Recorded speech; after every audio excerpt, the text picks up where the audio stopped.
자, 오늘은 로마서 16장 1절에서 5절 함께 교독할 수 있도록 하겠습니다.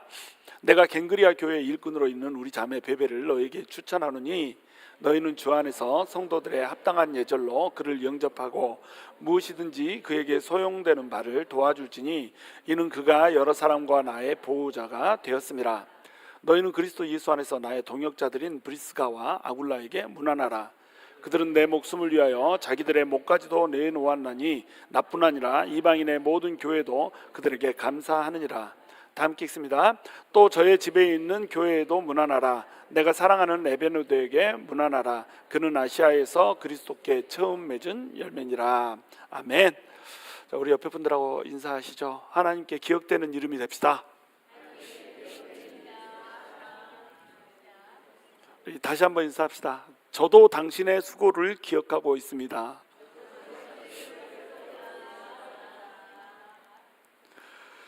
속으로 찔리는 분이죠. 수고한 적 없는데요. 조금이라도 수고한 거 다 기억되기를 주님께 소망합니다.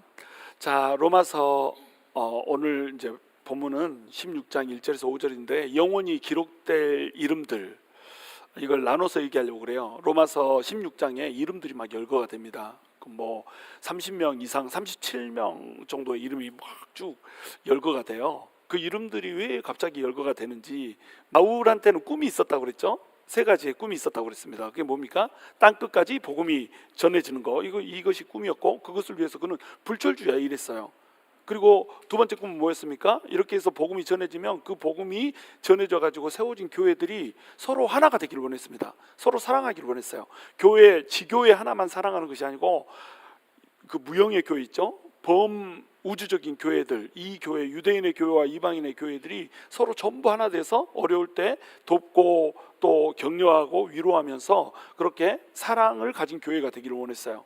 그리고 세상의 대하에서는 팍스 로마나의 시대에 세상에 흔들리지 않고 팍스 크리스티로 평안을 누리면서 살게 하는 것, 그것이 사도 바울이 가지고 있는 꿈이었단 말이죠. 그래서 로마서를 이제 기록을 해가지고 편지로 이제 써서 보내주는 겁니다. 이 편지로 써서 보내주면서 내가 이 꿈을 위해서 내가 스페인까지 가야 돼. 그런데 스페인에 가는 것은 너희들이 좀 도와줘야 되겠어. 근데 내가 너희한테 너무너무 가고 싶었지만 가지 못한 이유가 있어. 왜 그러냐면 너희한테 가기 전에, 스페인까지 가기 전에 그 전에 전해야 될 이 영혼들, 복음을 전해야 될 영혼들이 너무너무 많은 거야. 그래서 내가 못 갔었어. 이렇게 얘기하는 겁니다. 그래서 일루르균까지 그냥 복음이 편만하게, 로마 가기 직전까지는 그가 닿을 수 있는 모든 곳에 복음이 편만하게 전했던 겁니다. 자, 그렇게 하면서도 로마에 가지 않았던 또 다른 이유가 있다고 그랬죠. 이미 복음이 들어가 있는데, 이미 교회가 세워져 있는 데는 들어가서 복음을 전하지 않겠다는 거예요.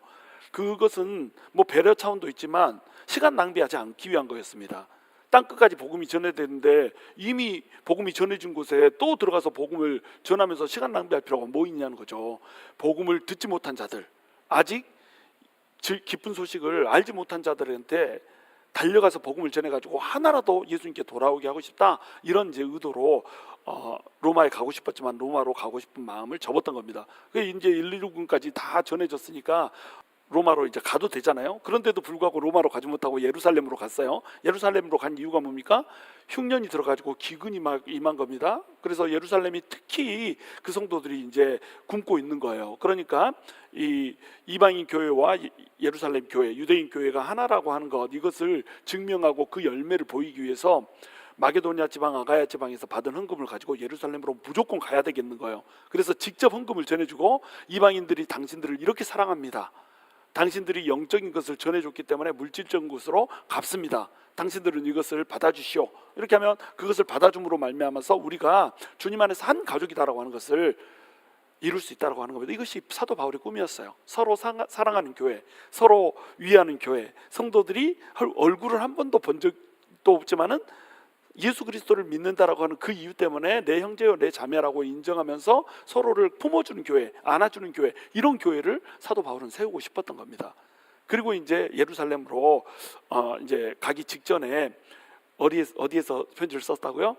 고린도에서 편지를 써서 보내는 거예요. 이렇게 편지를 써서 보내면서 내 꿈에 대해서 원대하게 얘기했습니다. 이러고 딱 접으면 돼요. 15장까지 하고, 자, 은혜와 평강이 너에게 있기를 축원하노라, 딱 이렇게 하고 그냥 끝내면 됩니다. 근데 16장을 쫙 펼치면서 자기와 같이 꿈을 꾸었던 사람들, 같은 꿈을 꾸었던 사람들, 하나님 나라를 위해서 같이 뛰었던 사람들, 그런 사람들의 이름을 쭉 나열을 하는 거예요. 그래가지고 이 사람들을 나리가 문안해라 이렇게 얘기하는 겁니다. 이 사람들은 전부 어디에 있어요? 로마 교회에 있습니다. 로마의 교회에 있는 이 사람들의 이름을, 그렇게 많은 사람들의 이름을 이제 기억을 하면서 이 사람들에게 문안을 하라고 이렇게 얘기하는 거예요. 문안이라고 하는 것은 여기서 가가지고 집 똑똑 놓고 해서 안녕하세요, 뭐 주간 그릇 놓고 갑니다, 그러고 가는 게 문안이 아니에요. 여기서 문안은 서로 교제하면서 세워주고 덕을 또 전해주고 위로해주고 격려해주고 이렇게 하면서 온 교회가 하나 되어서 그냥 이렇게 일어서는 그런 것들을 이제 얘기를 하는 겁니다. 그런데 이때 당시에 교회는 어땠어요? 교회가 이렇게 생명샘 교회 이렇게 해가지고 교회당이 있고 그 예배당에 와가지고 예배드리고 목사가 설교하고 막 이런 식의 교회가 아니었어요. 이때 당시에 교회는 전부 가정교회였습니다.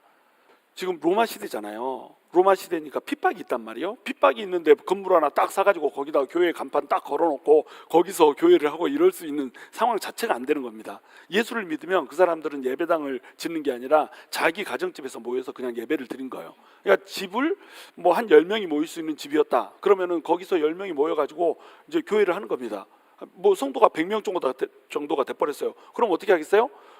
자기 집을 내놓는 사람이 여러 명이 있어야 되는 겁니다. 우리 집에서 예배한다, 저 집에서 예배한다 막 이렇게 해가지고 한 10집에서 자기 집을 내놓고 10명씩을 데려다 놓고 예배를 해버리면 그게 어떻게 되겠어요? 100명 교회가 되는 겁니다. 그러니까 교회 하나에서 모여서 예배하는 게 아니라 가정에서 예배를 드리는 거예요. 지금으로 치면 이제 우리의 셀 모델이 바로 그런 모델이죠.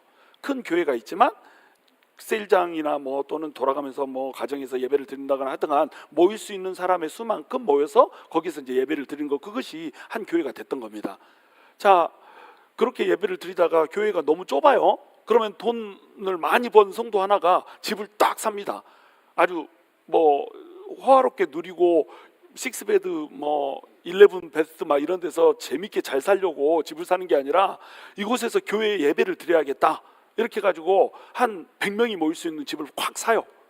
그러면 자기 재산을 다 투자해가지고 이걸 사는 겁니다. 그럼 여기에 이제 모여가지고 예배를 드리는 거, 이게 이제 교회가 됐던 겁니다. 이런 식으로 재력 있는 사람들은 예수를 믿었기 때문에 기꺼이 자기 재산을 들여서 집을 사고 그 집에서 사람들이 모여가지고 예배를 드리고 이런 식으로 돼 있었다는 거예요. 그러니까 적어도 한 3개 정도의 가정교회들이 등장을 합니다. 그리고 이 가정교회들에 가가지고 문안을 해라. 그 가정교회를 세운 사람, 자기 집을 기꺼이 교회로 내어준 사람, 이 사람들에 대해서 문안해라 이렇게 하면서 문안을 요청을 하는 거예요. 그러니까 사도 바울은 지금 하나님의 나라를 이루겠다고 하는 꿈을 꾸면서 달려가고, 지금 뭐 자기의 몸도 돌보지 않고 죽기를 바라면서 달려가고 있습니다. 그런데 이 꿈을 향해서 달려가는 길목에 누가 있다라는 거예요? 동역자들이 있다라는 겁니다. 나 혼자 이 꿈을 이룰 수 있는 게 아니더라는 거예요. 하나님 안에서 같은 꿈을 꾸고 같이 일하고 같이 섬기는 이 동역자들, 이 사람들을 사도 바울은 잊을 수가 없었던 겁니다. 그래서 그들의 이름 하나하나를 기억하면서 그들에게 편지를 해주는 거예요. 그리고 사도 바울과 함께 또 사역했던 사람들 있죠. 그 사람들의 이름도 빼놓을 수가 없어요. 그래서 뭐 자기와 함께 지금까지 같이 동역하고 있는 사람들의 이름을 딱 거론하면서 한 8명의 이름을 같이 거론하면서 이 사람들이 또 너희한테 문안한다 이렇게 이제 편지를 쓰고 있는 겁니다. 그러니까 지금 사실은 16장은 거의 쓸모없어 보이지만 로마서 전체의 내용을 실천적으로 요약하고 있는 굉장히 아름다운 장이다 이렇게 생각하면 되겠어요. 자, 로마서가 어떻게 돼 있습니까? 교리로 돼 있지 않습니까? 교리를 막 설명해 줍니다. 교리를 설명해 주고 나서 이제 어떻게 합니까? 이 교리를 이렇게 실천하라, 실천편을 해주지 않습니까? 이 실천편에서 서로 사랑해라, 강한 자가 약한 자를 품어라, 아디아포라 문제에 신경 쓰지 말고 본질적인 문제에 신경 쓰면서 하나님 나라를 위해서 뛰어라, 막 이렇게 얘기했습니다. 서로 정죄하지 말고 판단하지 말고 서로 사랑하라, 이런 문제들을 전부 다 교리와 실천적인 문제들을 다 다뤄줬단 말이에요. 자, 그리고 나서 이제 나와 함께 하나님 나라를 위해서 뛰었던 사람들, 한 교회를 위해서 자기를 헌신하고 드렸던 사람들의 이름을 전부 기억해 주면서 그 사람들을 문안하라고, 그 사람들을 서로 사랑하라고, 격려하라고 막 이렇게 이제 편지를 하고 있단 말이에요. 그러면은 사도 바울의 마음속에 뭐가 있는 거예요? 이 사람들을 기억하고 있다는 거예요. 내가 네 이름을 기억한다. 내가 네 헌신을 기억하고 네 수고를 기억한다. 그리고 너희도 그 이름들을 다 기억해 줘야 된다. 이렇게 얘기를 하고 있다는 하는 겁니다. 얼마나 멋진 마무리예요. 그렇죠? 이름들을 기억하면서 이 사람들이 함께 꿈을 꾸고 헌신했던 사람들이므로 이들을 절대 잊지 말아라. 우리 옆에 분들하고 다시 인사합시다. 당신의 헌신 하나를 내가 꼭 기억하겠습니다. 그런 교회가 돼야 되는 겁니다. 교회는요, 교회에 세 종류의 사람들이 있다고 그러잖아요. 왜 구경꾼이 있고 말꾼이 있고 일꾼이 있답니다. 구경꾼은 뭐가 돌아가든지 상관없어요. 팔짱 끼고 그냥 잘 돌아가는 갑지 그러고 밥만 먹고 훅 가요. 예배하러 왔다가 밥만 먹고 가지요. 막 이런 사람들 구경꾼이죠. 그 다음에 말꾼이 있어요. 말꾼은 뭐예요? 일을 막 이렇게 하긴 하는데 입으로만 일을 합니다. 쪼고쪼고 손가락 하나로 까딱까딱하면서 일을 하는 사람들 있죠. 또 일 못하면 저 사람은 일을 잘 못하네. 저 사람은 일을 못하네. 말로 일하는 사람들이 말꾼이죠. 근데 진짜 일꾼들이 있죠. 자기 몸 바쳐서 누가 뭐라고 하든지, 누가 구경만 하고 있든지, 누가 말만 하고 있든지 상관하지 않고 하나님을 사랑하니까 하나님 나라를 위해서 일하는 일꾼들이 있다라고 하는 거예요. 그 사람들의 목록을 지금 16장에서 이제 제시를 해주는 겁니다. 자, 그래서 로마서 16장 1절에서 16절까지만 하나님 나라에서 기억될 이름들에 대해서 얘기를 하고 있어요. 이름 한번 쭉 살펴보세요. 베베, 브리스가 뭐 제가 썼는데 10개씩 썼습니다. 스다구까지, 베베부터 스다구까지 10개 이름이 있고, 그 다음에 아벨로부터 아순그리도까지 10개 이름이 있고 20명이죠. 그 다음에 블레곤, 허메, 바드로바, 허마, 빌롤로고, 율리아, 네레오, 올름바 이렇게 가지고 두 개 부족하니까 8명이죠. 그러니까 28명이 등장을 하는데 루포는 어머니 이름이 안 나요. 그래서 루포의 어머니 이렇게 돼 있기 때문에 이 이름으로 기록되지는 않습니까? 그러니까 이름으로 기록된 사람만 몇 명이에요? 27명이 기록되고 있어요. 사람 명수로 기록된 걸 보면 루포의 어머니가 들으니까 28명이죠. 그 다음에 네레오는 네레오와 자매 이렇게 기록을 해놨습니다. 그러니까 그 네레오 이름만 얘기했지만 그 자매, 그 여동생인지 뭐 하여튼간 그 자매까지 다 하면은 몇 명이 돼요? 29명이 되는 거예요. 29명의 이름이 등장하고 그 오른쪽에 보시면 이제 21절부터 23절까지 나와 함께 일한 사람들, 디모데, 루기오, 야손, 소시바더, 더디오, 가이오, 에라스도, 구아도, 이름만 생각해도 눈물 나는 이 이름들을 사도 바울은 8명 정도를 딱 기록하면서 전체 37명의 이름을 쫙 거론을 하고 있다라고 하는 겁니다. 이것이 기억되는 사람들이었어요. 사도 바울은 왜 이렇게 사람들의 이름을 기억하고 있는 걸까요? 이 사람들이 하나님 나라 꿈을 같이 꾸고 달려갔기 때문에 이들에게 너무나도 감사한 마음이 있었던 거예요. 자, 그래서 이 이름들 속에 그냥 이름들이 기록되어 있지만 이 이름들 속에는 뭐가 들어있어요? 신학이 들어있어요. 뭐 주, 그리스도, 뭐 그 예수, 막 이렇게 성령, 막 이렇게 이런 말들이 끼어들어가면서 이 속에 신학이 은근히 끼어들어가 있는 겁니다. 그리고 교회론이 또 들어가 있어요. 교회는 어때야 되는가라고 하는 모습, 그리고 성도는 어떻게 살아야 되는가, 기독교 윤리가 들어있어요. 이 이름이 쭉 들어있고 이 이름을 통해서 이런 것들을 구체적으로 얘기하고 있지는 않지만 사도 바울은 여기에다가 이걸 담아놓은 겁니다. 그리고 이 성도들의 무명한 이름 속에 수많은 이야기들이 담겨 있어요. 27명의 성도들 이름 여러분이 아는 이름이 있어요 혹시? 베베, 브리스가, 브리스길라와 아굴라는 아시죠? 요 정도 빼고는 마리아는 여러분 안다고 하면 안 돼요. 여기 나오는 마리아는 그 마리아 아니에요. 이게 정마리아인지 양마리아인지 김마리아인지 우리가 알 수가 없어. 그 마리아가 아닌 거예요. 아는 이름이 있습니까 혹시? 루포 정도 알 거고. 이름들이 너무너무 생소하죠. 근데 이런 생소한 이름들 하나하나를 사도 바울은 다 기억하고 있다는 겁니다. 우리한테는 생소한데 로마에 있는 교회 성도들한테는 이 이름들이 어떨까요? 로마 성도들 이 성도들한테는 이 이름들이 전부 존귀하고 귀한 이름인 겁니다. 마치 제 이름을 뭐 누가 아는, 목사로 아는 사람들이 뭐 얼마나 되겠어요? 없잖아요.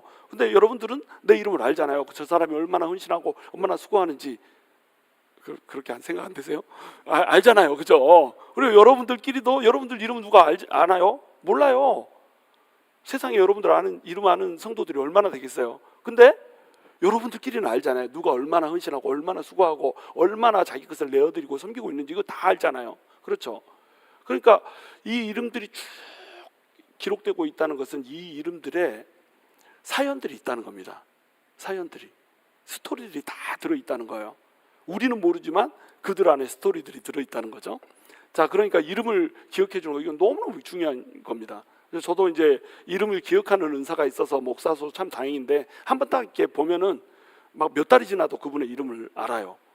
우리 이렇게 금요일 예배만 오시는 분 지금 두 번째 왔잖아요. 제가 성함을 알아요. 김경희 집사님 성함을 압니다. 왜요? 기도했거든요. 하나님께서 이곳에 금요일만 오지만 하나님의 은혜가 임해서 그 은혜 가운데 잠길 수 있기를 기도했습니다. 그러니까 이름을 다 알잖아요. 그렇죠? 이름 속에는 뭐가 있어요? 사연과 스토리들이 다 들어있다고 하는 겁니다. 어떤 자매가 저한테 와가지고 이름을 하나 지어달래요. 그래서 저기 베베 어때 베베 이랬더니 베베라는 이름이 성경에 나와요? 이러더라고. 내가 교회에서 베베 꼬인 사람은 많이 봤는데 베베라고 하는 이름을 내가 본 적이 없다. 그래서 영어로 피비다 피비. 그랬더니 뭐요? 내가 피비 껍데기야 또 이러더라고. 피비라는 이름도 처음 들어봤나 봐. 근데 이 베베라고 하는 이름, 이 이름도 얼마나 귀한 이름입니까? 빛난다라고 하는 뜻을 가진 이런 이름인데, 이런 귀한 이름들 하나하나를 사도 바울이 얘기를 해주면서 이 사람들의 그 섬김, 헌신 이것들을 하나하나 이렇게 레코그나이즈 해주고 있다라고 하는 겁니다. 근데 이것이 사도 바울만 이렇게 생각해 주는 걸까요? 하나님도 그렇게 생각할까요? 하나님도 그렇게 생각하는 겁니다. 얼마나 사도 바울이 하는 그런 일에 열성적으로 참여하고 또 얼마나 하나님 나라의 일에 헌신했는지 사도 바울은 이들의 이름을 일일이 기억해 주기를 원한다라고 하는 거예요. 가보지 않은 교회인데 30명의 이름을, 지금 약 30명 정도의 이름을 사도 바울이 알고 있습니다. 그러니까 이들한테 얼마나 관심이 있어요. 이 영혼들한테 얼마나 이 사람이 관심이 있습니까? 그리고 또 바울에게는 꿈이 있었죠. 방금도 설명했듯이 자기가 이루고자 하는 꿈이 있었습니다. 근데 이 꿈을 이루기 위해서 하나님께서는 뭘 허락하세요? 만남을 허락하십니다. 교회도 마찬가지예요. 이 생명샘 교회에 대한 비전은 누구한테 주실까요? 하나님이? 생명샘 교회의 비전은 저한테 주는 겁니다. 우리 성도 중에 이제 막 믿기 시작한 분한테 생명샘 교회의 비전을 주진 않아요. 생명샘 교회 목사인 저한테 생명샘 교회 비전을 주는 겁니다. 그 비전이 뭐예요? 에스겔서 47장이잖아요. 생명수가 흘러넘치는 교회. 자, 그러면 이 비전을 하나님께서 나한테 주시고 이것이 이제 내 꿈이란 말이에요. 근데 이 꿈이 저의 꿈이기만 합니까? 여러분의 꿈이기도 합니까? 여러분의 꿈이기도 하잖아요. 그렇잖아요. 그러니까 같이 모여서 같이 하나님 나라 일을 도모하고 있지 않습니까? 물론 아닌 사람도 가끔 있겠지만 같이 꿈이 있으니까 같이 꿈을 향해서 나아가는 겁니다. 그러면은 우리를 만나게 해주신 건 누구예요? 하나님이죠. 그러니까 항상 하나님의 꿈 뒤에는 뭐가 있냐면 관계라고 하는 게 있습니다. 하나님의 꿈 뒤에는 만남이 있고요. 이 만남이 그냥 만났다 스쳐 지나가는 만남이 아니라 하나님께서 창세 이전에 하나님의 꿈을 위해서 뛰라고 설정해 놓은 관계라고 하는 것이 있어요. 그래서 목회는 관계입니다. 얼마만큼 서로 관계를 잘 유지하냐, 이것에 따라서 교회의 운명이 결정돼요. 성도들이 서로 너무너무 사랑하잖아요. 아끼고 사랑하고, 목사를 성도들이 너무 아끼고 사랑하고, 목사가 성도를 너무너무 아끼고 사랑하고, 이렇게 해서 관계가 튼실한 교회가 되잖아요. 그러면 이 교회는 못할 것이 없습니다. 근데 관계가 부실한 교회가 되잖아요. 목사 꿈, 성도 꿈 따로 놀아버려요. 그러니까 교회가 하나님 나라를 위해서 달려갈 수가 없는 겁니다.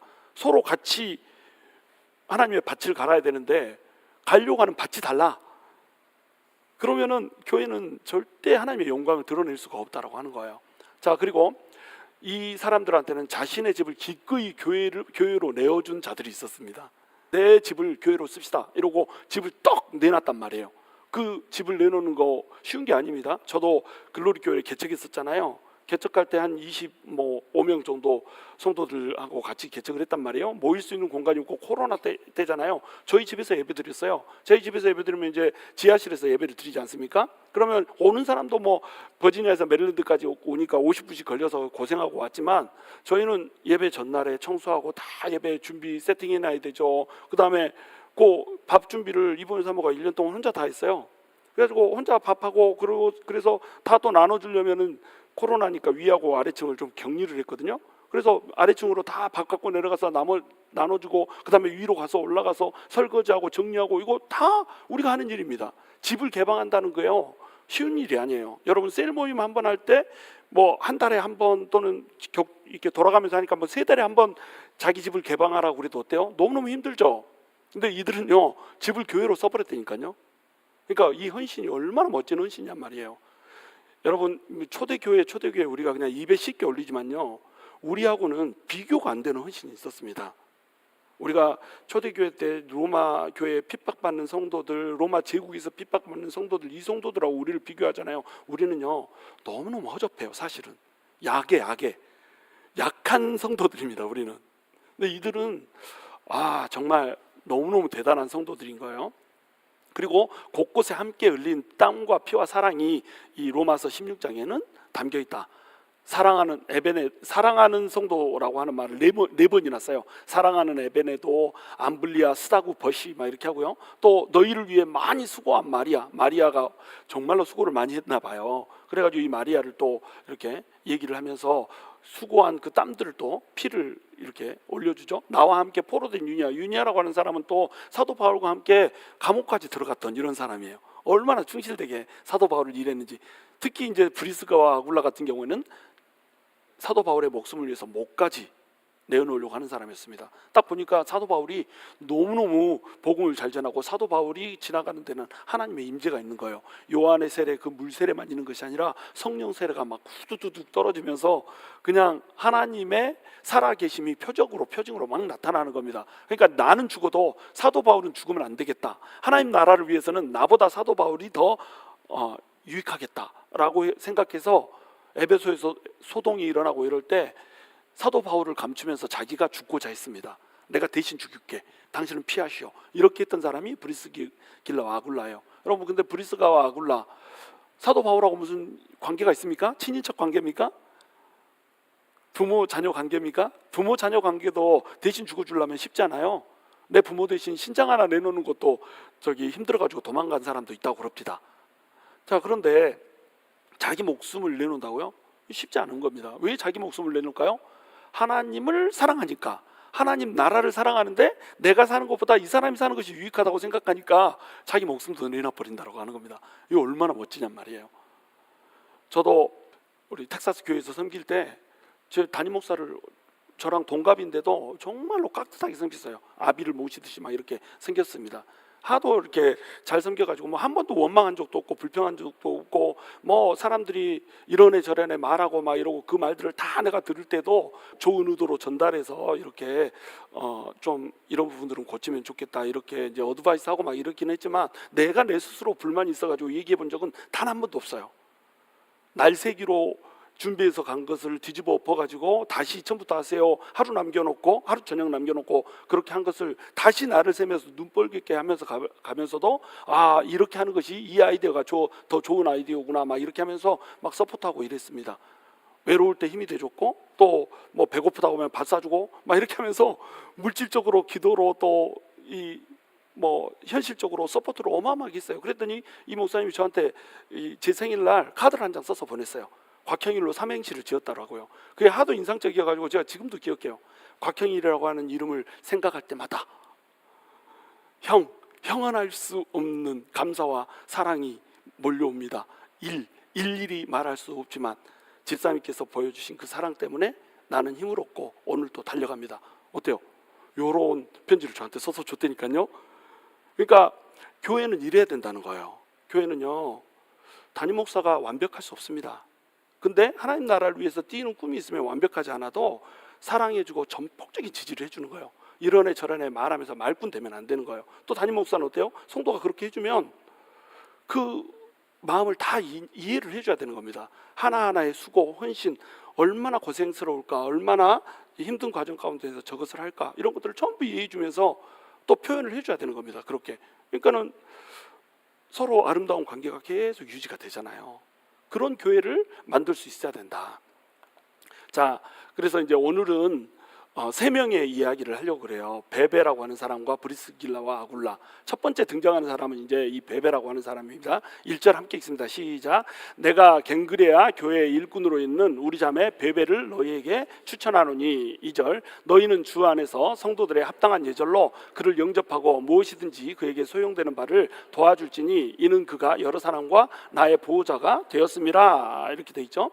자, 갱그레아 교회의 일꾼으로 있는 자매 베베를 추천한다고 돼 있습니다. 그리고 오면은 영접하라고 이렇게 돼 있어요. 그러니까 베베는 지금 로마에 있어요? 로마에 안 있어요? 로마에 있지 않습니다. 로마로 지금 가는 길이에요. 도착하거든 영접해서 맞아들여주고 로마 성도들이 베베가 쓰고자 하는 것이 무엇이든지 간에 필요한 대로 다 해줘라, 이런 식으로 이제 얘기를 하고 있는 겁니다. 아까 얘기했던 29명의 사람 중에 기록된 27명의 이름 중에 전부 다 로마에 있지만 로마에 있지 않은 유일한 한 사람이 있어요. 이게 누구예요? 베베입니다. 그러면 베베는 왜 지금 로마 교회에 있지 않는데 여기에 이름을 올리고 있을까요? 이 베베가 로마서를 전달해 준 사람인 겁니다.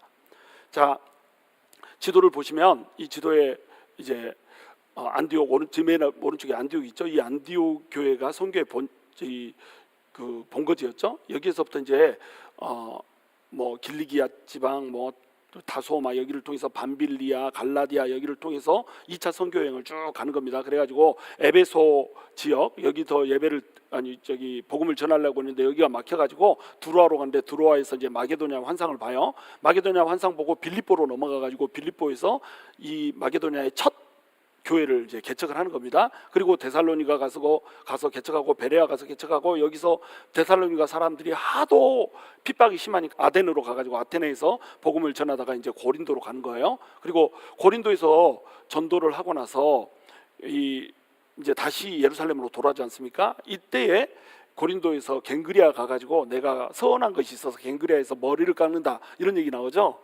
이 갱그레아가 그 갱그레아입니다. 그러니까 이 갱그레아는 고린도 지방에 있었어요. 아가야 지방에 아덴, 고린도, 갱그레아 뭐 이런 지방 이런 이 도시들이 다 있는 거예요. 그리고 마게도냐 지방에 빌립보, 데살로니가, 베레아 이런 지방들이 있고 그 위로 올라가면 일루리온이 있고 이렇게 돼 있는 겁니다. 그러니까 고린도 교회, 아덴 뭐 이렇게 마게도냐, 아가야 여기에 복음을 전한 게 몇 차 전도 여행이죠? 2차 전도 여행 다 이걸 아실 정도로 대단하세요. 2차 전도 여행 때 이제 복음을 전하고 여기 돌아오는데 이 2차 전도 여행 때 고린도 바로 동남쪽 아래 갱그리아 보이죠? 여기 있었으니까 2차 전도 여행 때 베베는 지금 예수님을 믿었다 이렇게 생각하면 되겠어요. 자, 2차 전도 여행 때 이 사람이 이제 예수님을 영접하고 여기서 너무너무 헌신적으로 사도 바울을 섬겼던 겁니다. 그리고 지금 로마 교회로 편지를 보내는 건 언제예요? 언제 편지를 보냈습니까? 3차 전도 여행 때 편지를 보낸 거예요. 3차 전도 여행은 어디를 중심으로 됐다고 그랬죠? 에베소를 중심으로 돼 있다고 그랬죠? 에베소를 중심으로 3차 전도 여행을 하고 이제 헌금을 걷어서 예루살렘으로 돌아가려고 마게도냐 지방으로 갔다가 아가야 지방으로 온 거예요. 그래서 아가야 지방의 고린도라는 도시에서 로마서를 집필을 해서 보낸 겁니다. 근데 이 로마서를 이제 보내야 되잖아요. 로마서를 보내는 역할을 누구한테 맡겼냐면 베베한테 맡겼다는 거예요. 근데 여러분 이때 당시에 편지는 카피본이 아니잖아요. 우리처럼 복사기가 있는 게 아니잖아. 손으로 일일이 써야 돼요. 그러니까 성경책 한 권 가서 전해줘라 이런 정도 수준이 아닌 겁니다. 편지를 일일이 썼어요. 사도 바울이 편지를 뭐 자기 손으로 쓰지는 않았죠. 읽어주고 이제 대피를 했습니다. 왜냐하면 사도 바울은 눈이 안 좋았기 때문에 대신 누군가가 써주고 이제 내가 큰 글씨로 사인한 것을 봐라 이렇게 자기 눈이 안 보이니까 사인을 가지고 크게 했습니다. 이 정도로 눈이 안 좋았어요. 그걸 이제 우리가 추측할 수 있는데 하여튼간 대피를 했지만 자기 손으로 직접 쓴 것처럼 이제 얘기를 한단 말이에요. 자, 이렇게 해서 편지를 쓰면 이 편지는 복사본이 있어요, 없어요? 없어요.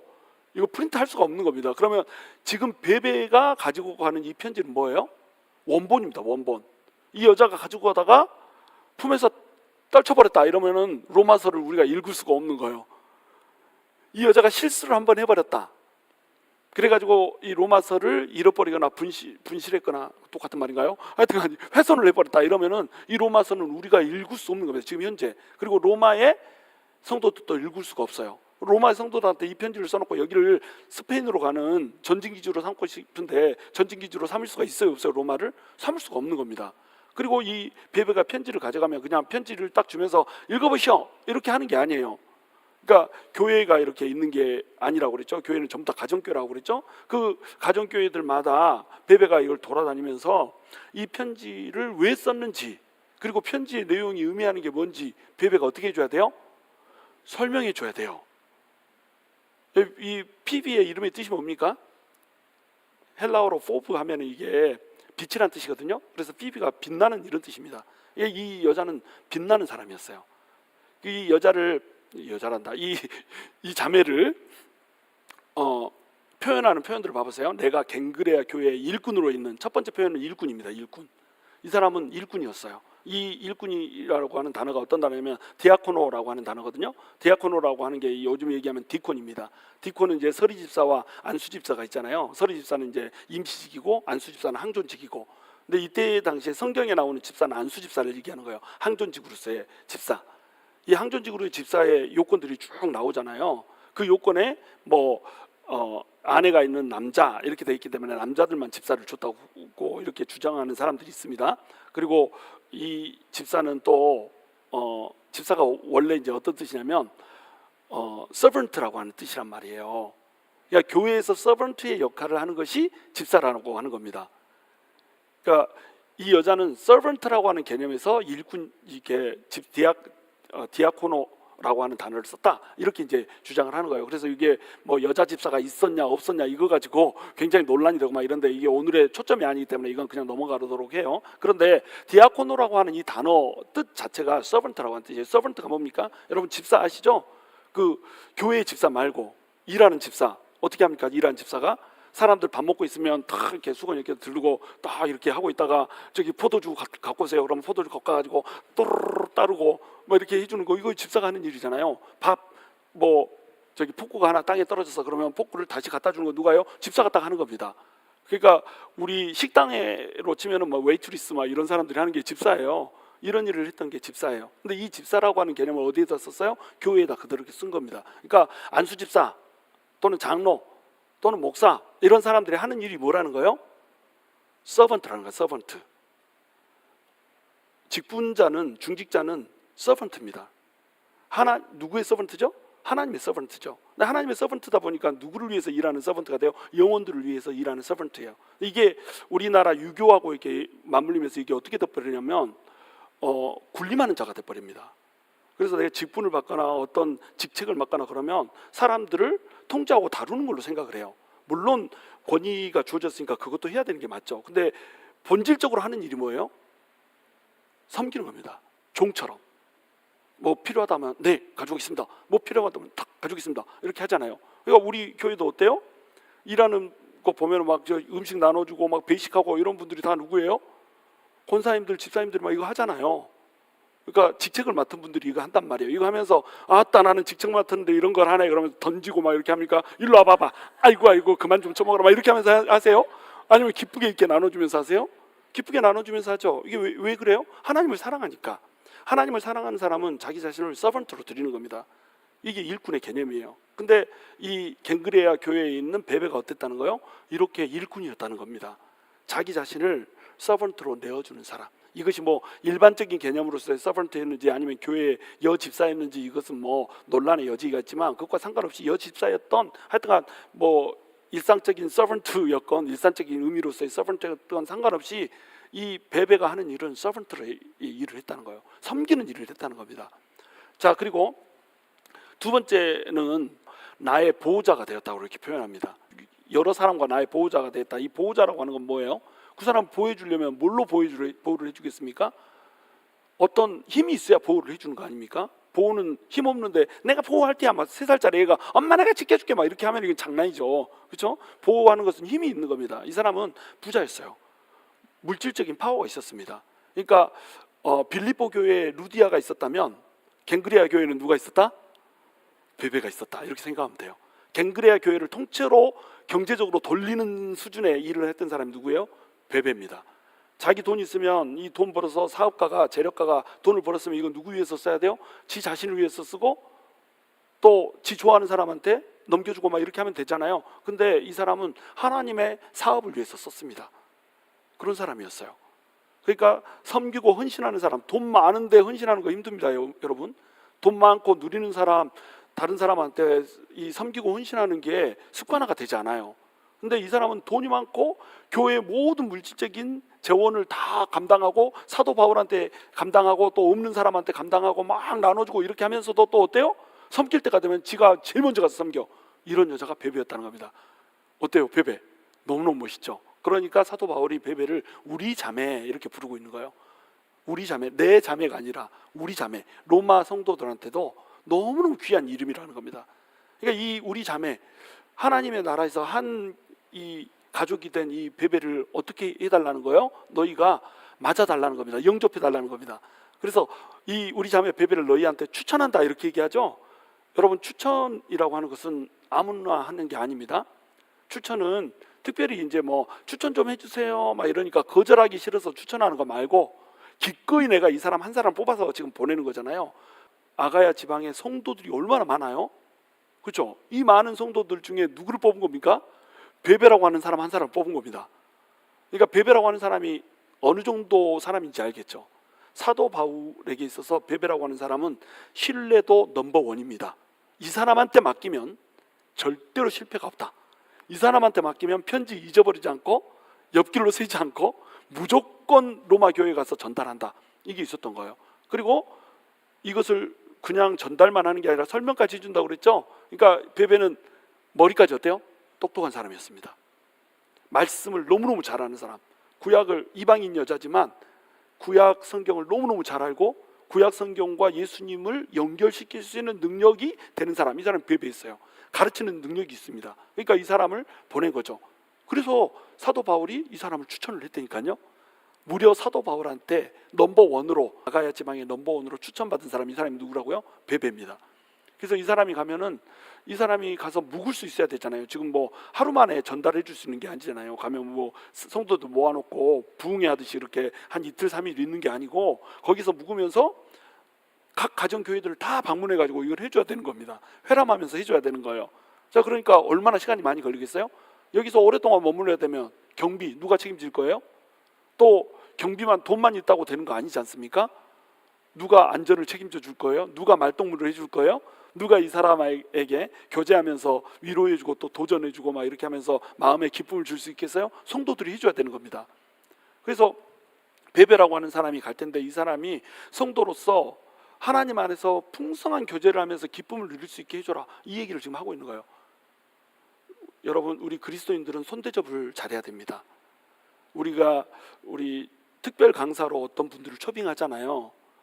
그래서 뭐 부격자로 모시려고 초빙을 했건, 특별 초청 강사로 초빙을 했건, 지나간다는 소문을 듣고 그 사람을 붙잡았건, 우리 교회에서는 그분을 최고로 대접을 해주기를 원해요.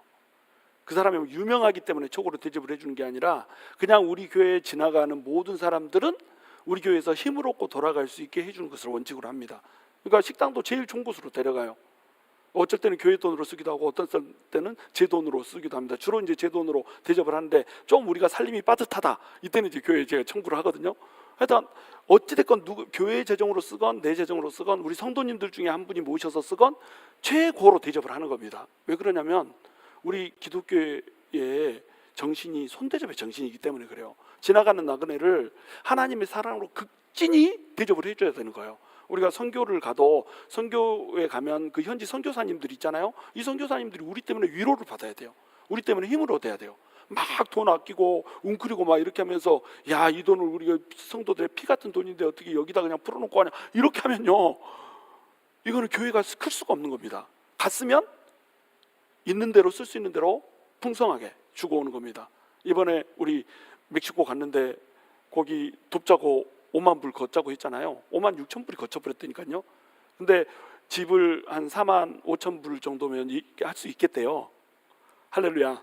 그래서 거기 이제 수리를 해야 된답니다. 타일도 깔고 뭐 철조망도 하고 담도 세우고 막 이렇게 하는데 한 10,000불 이상 들어간대요. 그래서 전체 통 털으면 한 6만 불 정도 들어가겠다는 거예요. 여러분, 이거 누가 해주면 됩니까? 우리가 해주면 돼요. 10만 불 들어가는 거 아니잖아. 원래 했던 금액보다 10,000불 더 들어가는데 우리 성도들은 5만 6천 불을 이미 해버렸어요. 교회 재정으로 4천 불만 더 하면 되는 겁니다. 그렇죠? 이렇게 해서 거기다 해놓으면 그분들은 이 집 한 채를 우리가 사줬기 때문에 행복한 게 아니라 뭐 때문에 행복한 거예요? 우리가 그들을 그렇게 섬기고 그들의 헌신을 가치 있게 여겨주는구나. 그것 때문에 그분들은 뭐가 나요? 뭐가 나죠? 힘이 나는 거예요. 부하가 나는 게 아니라 힘이 나는 겁니다.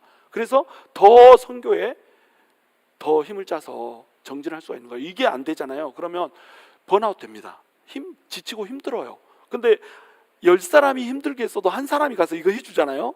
그러면 갑자기 없던 힘이 불끈 막 솟아나는 거예요. 그래서 다시 한번 뛸 수 있는 힘이 나는 겁니다. 여러분, 사람들은 이렇게 대하는 거예요.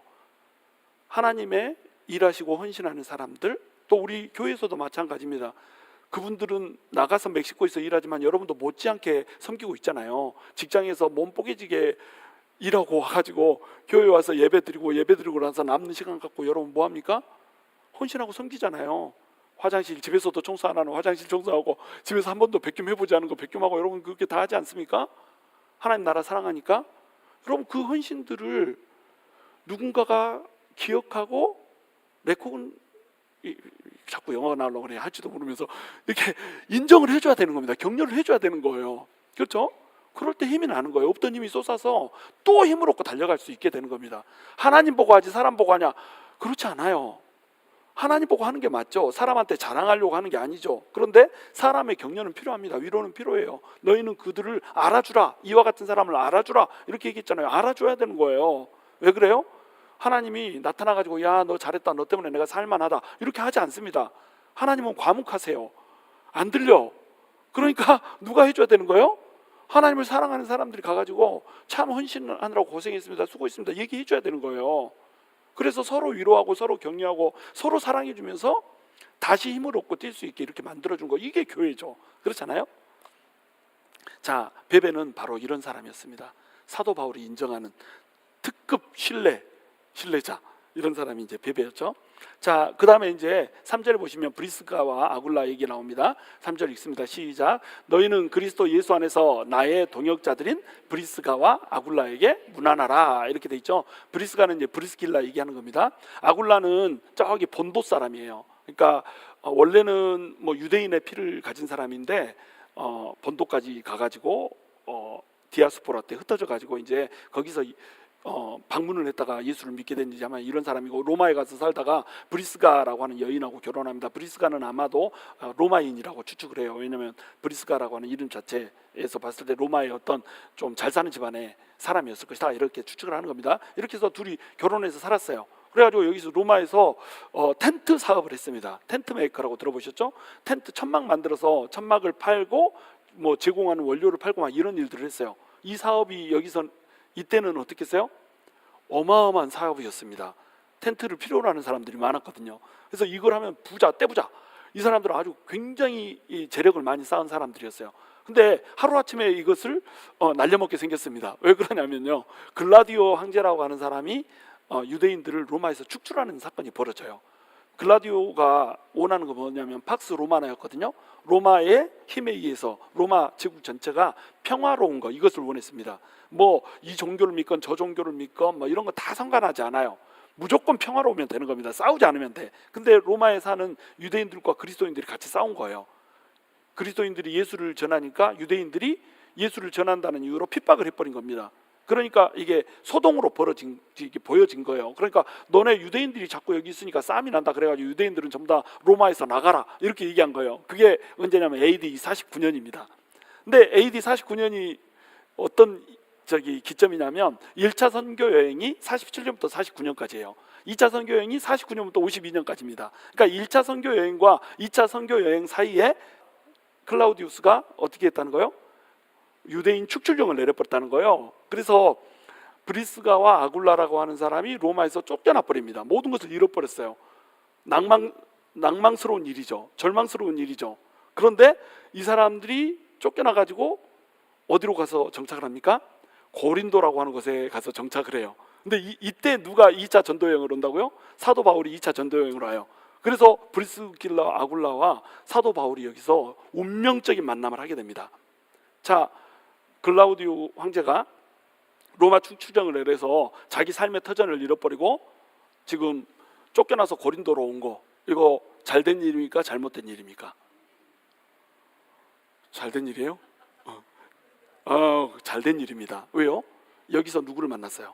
사도 바울을 만났습니다. 일생이 뒤집어지는 일을 경험하게 되는 거예요. 만약에 이때 쫓겨나지 않았잖아요? 그러면 사도 바울을 못 만났어요. 유대인 축출령이 없었으면요, 사도 바울은 로마 교회에 있는 이 30명 정도의 이름들을 알지 못합니다.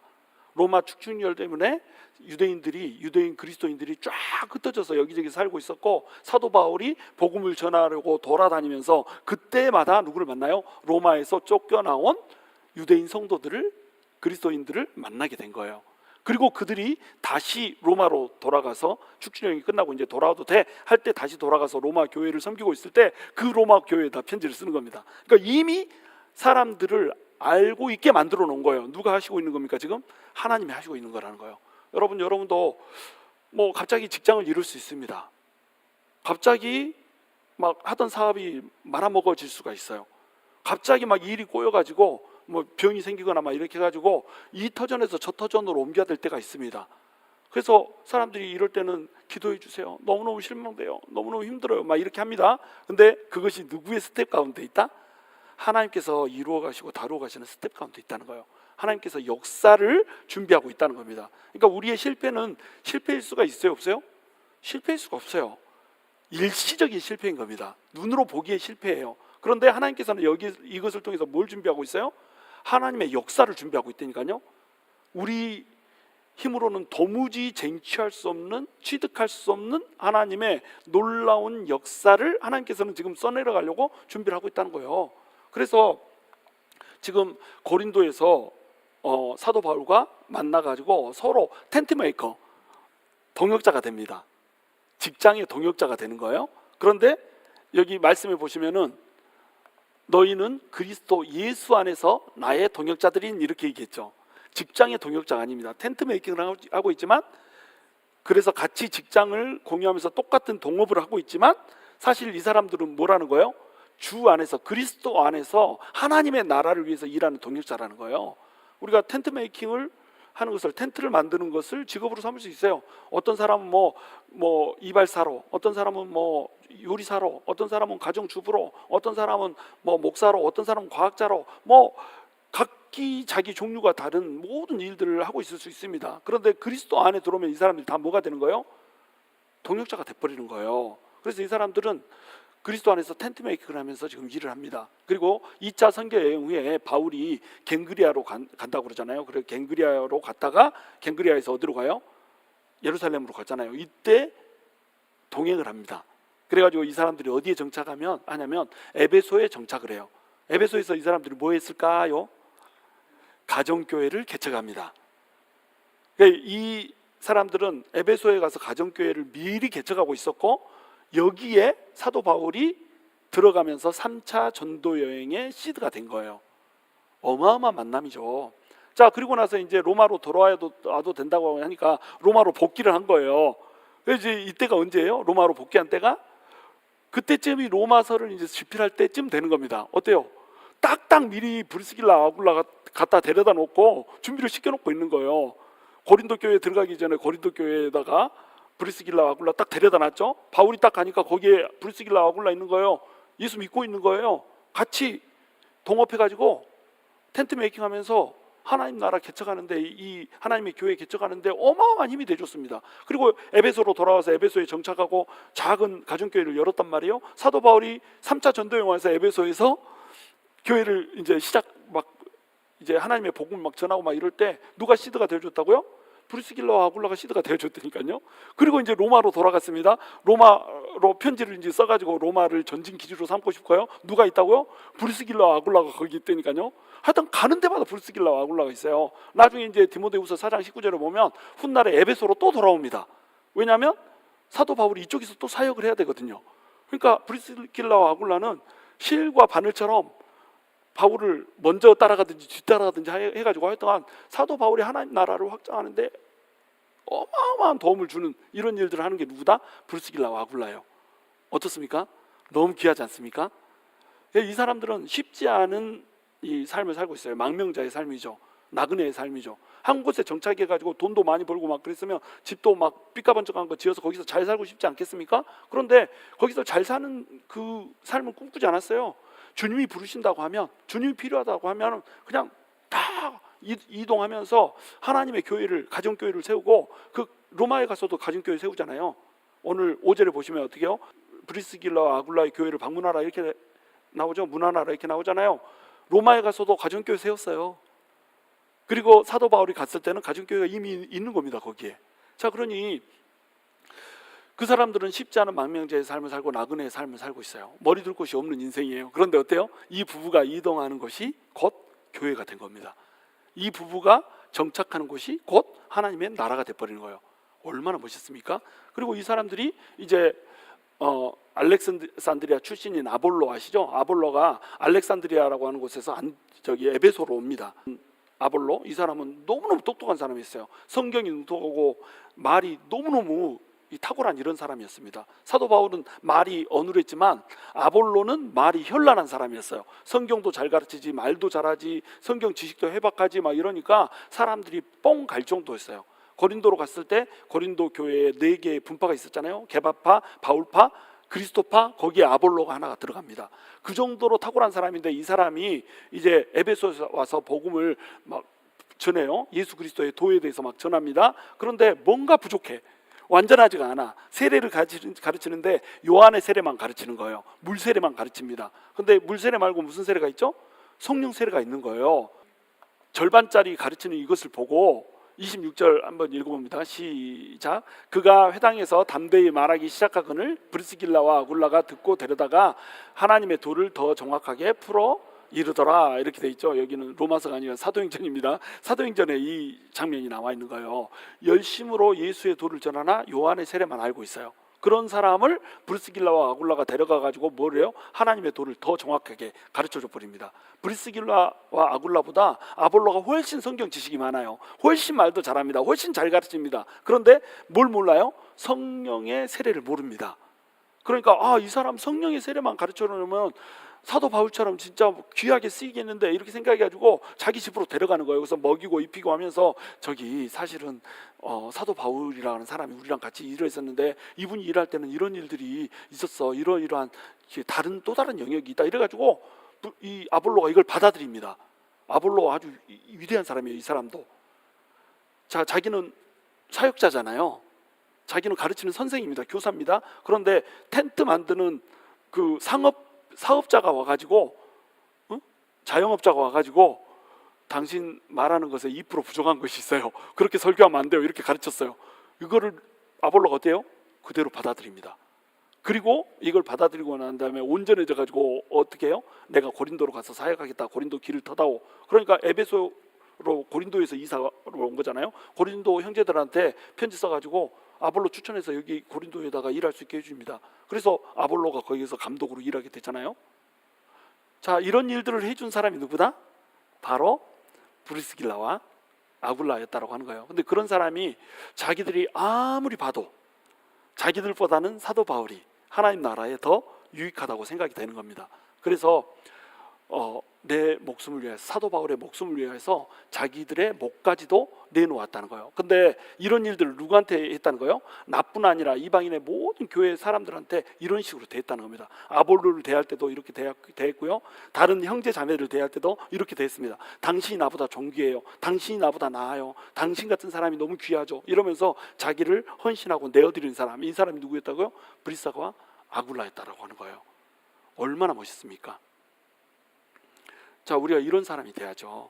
우리 이보현 사모가 옛날에 파라과이 선교 갔다 와서 우리 담임 목사님이 굉장히 영적인 공격을 많이 받아가지고 몸이 아파버린 적이 있습니다.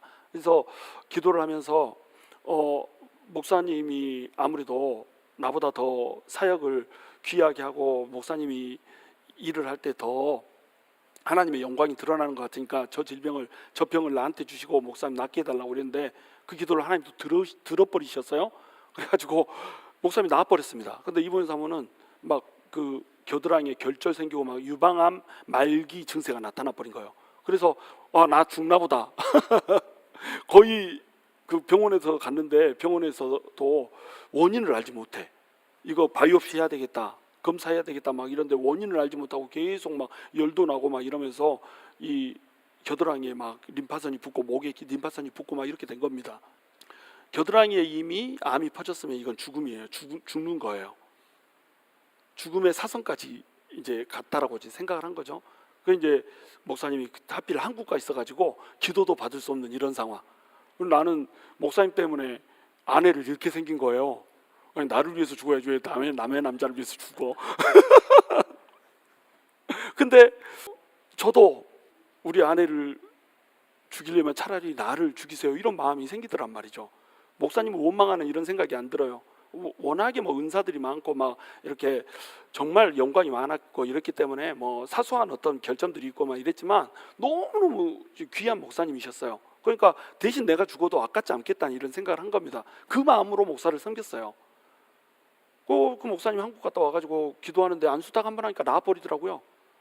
그래서 그 일을 통하여서 하나님이 이 영적인 부분들에 있어서 완벽하게 장악하고 통제하시는 분이라고 하는 어마어마한 사건을 저희가 경험하게 된 겁니다. 죽을 뻔했지만 그 죽을 뻔한 경험들을 통해서 목사와 성도가 어떻게 사랑하는 건지, 그리고 질병이 낫게 되는 신유라고 하는 것도 어떻게 사랑해야지 신유라고 하는 것이 일어나는 것인지. 신유는 사랑입니다, 여러분.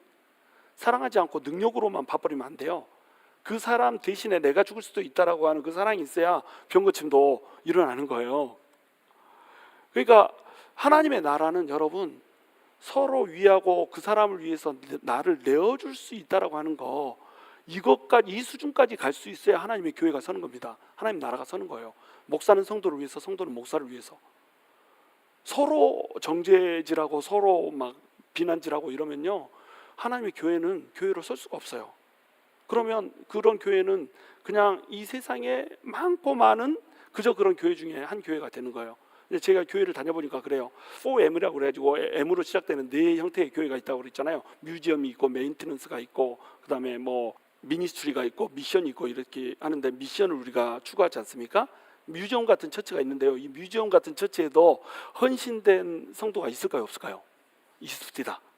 모든 교회에, 내가 정말 이 교회는 정말 죽어가는 교회다 싶은 교회도요, 한 사람 정도는 항상 그 교회에 뼈를 가는 성도가 있습니다. 우리 주님이 그 성도 하나 때문에 그 교회 살려드리는 것임을 믿으시기 바랍니다. 근데 그 헌신된 일꾼들, 서로 사랑하고 서로 뼈를 갈아서 아끼고 위하는 성도, 그 성도들이 많은 교회면 많은 교회일수록 어떻게 되겠어요? 이 교회는 미션을 처치가 되는 거예요. 이런 교회를 세상이 감당할 수가 없는 겁니다. 여러분, 우리 이런 교회 만들어야 되지 않겠어요? 너무너무 서로 사랑해서 아끼고 위하고, 목사는 성도를 위해서 목숨을 내어줄 수 있는 준비가 되어 있고, 성도도 목사를 위해서 뭐 목숨은 못 내주더라도 뭐 100불이라도 내줄 수 있는 이런 준비가 돼 있고, 뭐 이렇게 하는 교회가 되면 어쩌겠어요? 너무너무 아름답지 않겠습니까? 우리 이런 교회 한번 만들어 봅시다. 그냥 그저 그런 교회 말고 하나님께서 찾으시는 교회, 하나님께서 찾으시는 성도, 정말 내 있는 것으로 다 헌신해서 갈아놓고 다른 사람보다 나를 더 낫게 여기고 내 사랑으로 다른 사람 돌보면서, 좀 부족하고 연약해도 그 사람이 그래도 최고지 하면서 이렇게 세워주면서 서로 세워주고 위하는 그런 교회가 돼야죠. 그런 교회를 세울 때 하나님께서는 그 이름 하나하나를 어떻게 한다? 기억해 주신다는 거예요. 로마서에 나오는 이름들, 16장에 나오는 이름들, 우리는 다 생소합니다. 근데 우리 주님은 어때요? 이걸 다 기억하고 있는 거예요. 한 사람 한 사람 여러분의 헌신하는 그 손길들을 하나님께서는 절대 잊지 않고 이것을 기억해 주시는 하나님이라고 하는 겁니다. 여러분, 헌신할 때 지치지 마십시오. 사람은 몰라줘도 우리 하나님은 기억해 주는 겁니다. 또 헌신할 때 기억하십시오. 나의 헌신을 통해서 하나님의 나라가 서고 하나님의 양들이 선다라고 하는 거, 바로 그러한 세워주고 일으켜주는, 위로해주고 격려해주고 힘을 주는 그러한 성도요 교회가 될 수 있게 되기를 주님의 이름으로 축원합니다.